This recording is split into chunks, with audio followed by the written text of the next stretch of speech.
Ciao! Et oui, les faux amis, il y en a dans toutes les langues.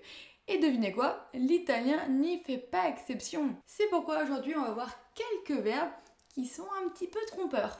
Andiamo!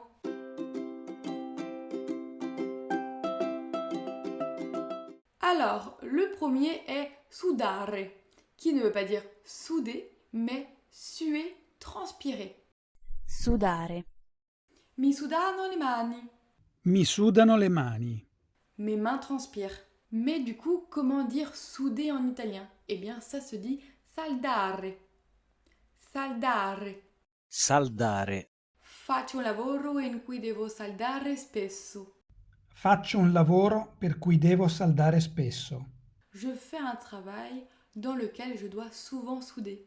Ensuite, nous avons atterrire, qui ne veut pas dire atterrir, mais terrifier. Atterrire. Questo film mi ha atterrita. Questo film mi ha atterrita.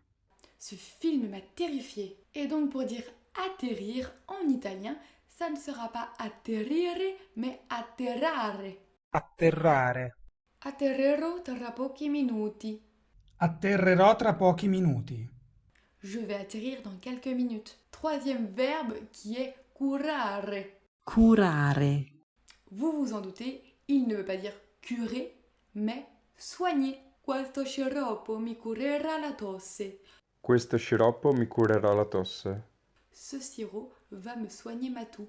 Et pour dire curer, même si je vous l'accorde, ce n'est pas un mot qu'on dit tous les jours, eh bien ça sera pulire.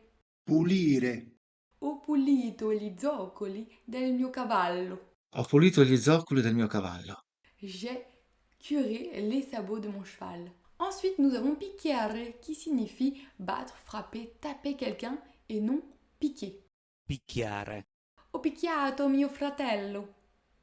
Ho picchiato mio fratello. J'ai frappé mon frère.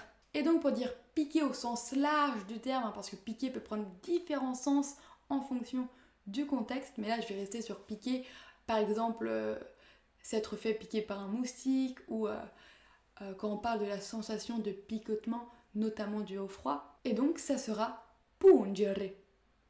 Pungere. Pungere. Un'ape mi ha punto la lingua. Un'ape mi ha punto la lingua. Une abeille m'a piqué la langue.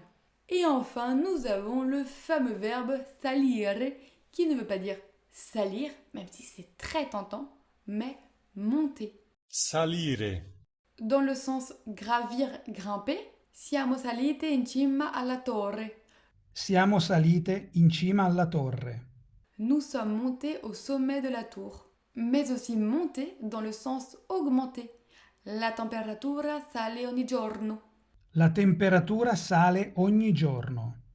La température monte chaque jour. Pour dire salir en italien, par exemple dans le sens j'ai sali mes vêtements, ça sera le verbe sporcare.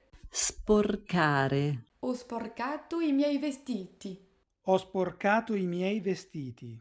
Mais dans le sens notamment il ou elle a sali sa réputation, ça sera rovinare. Rovinare. Ha rovinato la sua reputazione. Ha rovinato la sua reputazione. Ce ne sont pas les verbes les plus connus dont je vous ai parlé aujourd'hui, néanmoins j'espère que cela vous aura été, comme d'habitude, utile. Je ferai sûrement d'autres vidéos sur les faux amis car tout simplement, j'adore ça. Donc on se dit à très bientôt. Ciao!